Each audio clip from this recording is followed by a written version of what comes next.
जब टूटा शनिदेव का अंधकार। त्रेतायुग में एक बार बारिश के अभाव से अकाल पड़ा। तब कौशिक मुनि परिवार के लालन पालन के लिए अपना गृहस्थान छोड़कर अन्यत्र जाने के लिए अपनी पत्नी और पुत्रों के साथ चल दिए। फिर भी परिवार का भरण पोषण कठिन होने पर दुखी होकर उन्होंने अपने एक पुत्र को बीच राह में ही छोड़ दिया। वह बालक भूख प्यास से रोने लगा। तभी उसने कुछ ही दूरी पर एक पीपल का वृक्ष और जल का कुंड देखा।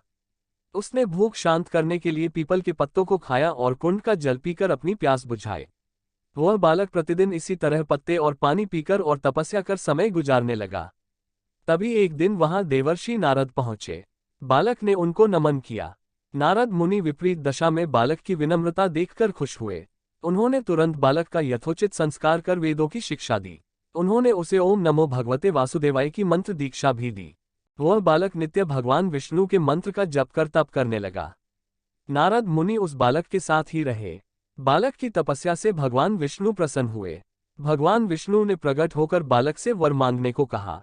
बालक ने भगवत भक्ति का वर मांगा। तब भगवान विष्णु ने बालक को योग और ज्ञान की शिक्षा दी, जिससे वह परम ज्ञानी महर्षि बन गया। एक दिन बालक के मन में जिज्ञासा पैदा हुई। उसने नारद मुनि से पूछा कि इतनी छोटी उम्र में ही क्यों मेरे माता पिता से अलगाव हो गया? क्यों मुझे इतनी पीड़ा भोगना पड़ रही है?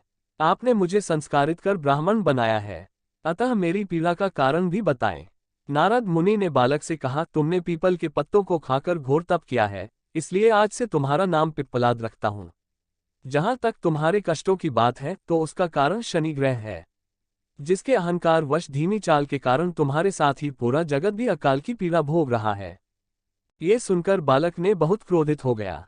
उसने आवेशित होकर जैसे ही आकाश में विचरण कर रहे शनि को देखा। तब शनि ग्रह बालक पिप्पलाद के तेजोबल से जमीन पर एक पर्वत पर आ गिरा, जिससे वह अपंग हो गया। शनि की ऐसी दुर्दशा देखकर नारद मुनि खुश हो गए। उन्होंने सभी देवी देवताओं को ये दृश्य देखने के लिए बुलाया।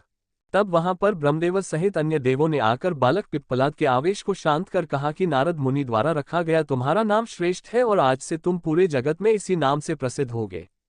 जो भी व्यक्ति शनिवार के दिन पिप्पलाद नाम का ध्यान कर पूरी श्रद्धा और भावना से पूजा करेगा, उसको शनि ग्रह के कष्टों से छुटकारा मिलेगा और उसको संतान सुख भी प्राप्त होंगे।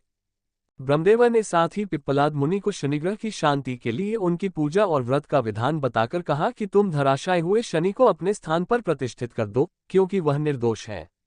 पिप्पलाद मुनि ने भी ब्रह्मदेव के आदेश का पालन किया और उनसे शनिश्चर व्रत विधि जानकर जगत को शनिग्रह की शांति का मार्ग बताया। इसीलिए शनि ग्रह की शांति के लिए शनिवार के दिन पीपल के वृक्ष के साथ ही शनिदेव के पूजन की परंपरा है।